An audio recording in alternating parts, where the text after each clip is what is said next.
নাগরিক হিসেবে সিকিউর আমি গত ১.৫ বছর ধরে বোধ করি না। এমনকি ৫ই অগাস্টে যখন আমরা রাস্তায়ও ৫ই অগাস্টের আগে জুলাই ধরেন আমি আমার মনে আছে ১৭ই জুলাই কারফিউর মধ্যে যেহেতু আমাদের শিক্ষার্থীতে তখন হয় হামলা করা আবু সাইদকে যখন মারা যান তারপর এবং রিয়া গোপ এরকম ছোট ছোট শিশুরা যখনই হয় তখন আমরা কারফিউ ভেঙে কিন্তু রাস্তায় নেমেছিলাম।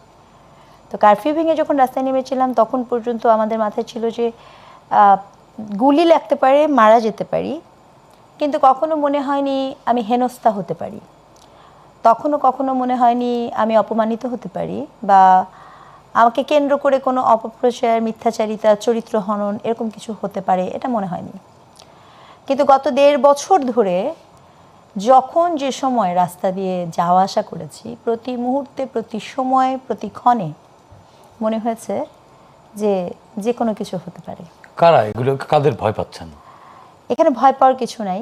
এখানে যে বিষয়টি খুব গুরুত্বপূর্ণ এবং হতাশাজনক, দেখেন পলিটিক্যাল পার্টি কে কি বলছে সেটা ভিন্ন প্রসঙ্গ, কারণ পলিটিক্যাল রেটরিক, কিন্তু একজন নাগরিক হিসেবে, একজন শিক্ষক হিসেবে সত্য কথা বলার ক্ষেত্রে ধরেন আমি একটা অভিযোগ করলাম এই মুহূর্তে বা আপনার টকশোতে আমি আমার একটা মতামত দিলাম, এর আগে যেটা হতো রাষ্ট্রযন্ত্র এসে আপনাকে নানাভাবে তুলে নিয়ে যেত এবং সেই ক্ষেত্রেও কিন্তু তুলে নিয়ে যাওয়ার পরেও কিন্তু একটা নাগরিক প্রতিবাদ হতো, বিভিন্ন জন বলতো, এই পরিসরটা যদি গত 17 বছর এই পরিবেশটাও ছিল না। না না, আমি এখানে একটু ডিনাই করব যে গত 17 বছর কিন্তু যখন আপনার তুলে নিয়ে যাওয়া হচ্ছে আপনি তো একটা প্রতিবাদ করেছেন, তখন মানুষ শোনা হয়নি সেটা ভিন্ন প্রসঙ্গ, মানে আপনার কথা আমি শুনিনি, দ্যাটস এ ডিফারেন্ট থিং।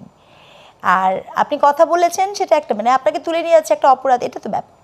কিন্তু গত ১.৫ বছরে কি ঘটনাটা এরকম ঘটেছে? গত ১.৫ বছরে কি হয়েছে? ১.৫ বছরে যেটা হয়েছে, আমি আপনাকে পছন্দ করি না, কে জুলাই কি করেছে না করেছে এগুলো সব মানে ভুলে যাওয়া হয়েছে মুহূর্তের মধ্যে, একদম পাশার দান উল্টে, ঠিক আছে? ব্যাপারটা এরকম হয়েছে, কাজের বেলায় কাজী, কাজ ফুরালে তুই বেটা মস্ত বড় পাজি, এইভাবে মানুষকে, হিউম্যানকে ব্যবহার করা হয়েছে এবং কতিপয় সেই প্রবণতা তো কমেছে এখন কমেছে ভোট উপলক্ষে, নির্বাচনের সময় তো আমরা ভোট মৌসুমে, ভোট মৌসুমে কমেছে, ভোট মৌসুমে এবং পার্টিকুলার রাজনৈতিক দল, আমি একদম নির্দিষ্ট করে বলবো যেহেতু এখন প্রচারণা করতে পারছি না অথবা নাম বলার সুযোগ নেই, বিশেষ বিশেষ কিছু রাজনৈতিক দল কখনো নারীকে ব্যবহার করেছে, কখনো অন্যান্য মানুষকে ব্যবহার করেছে।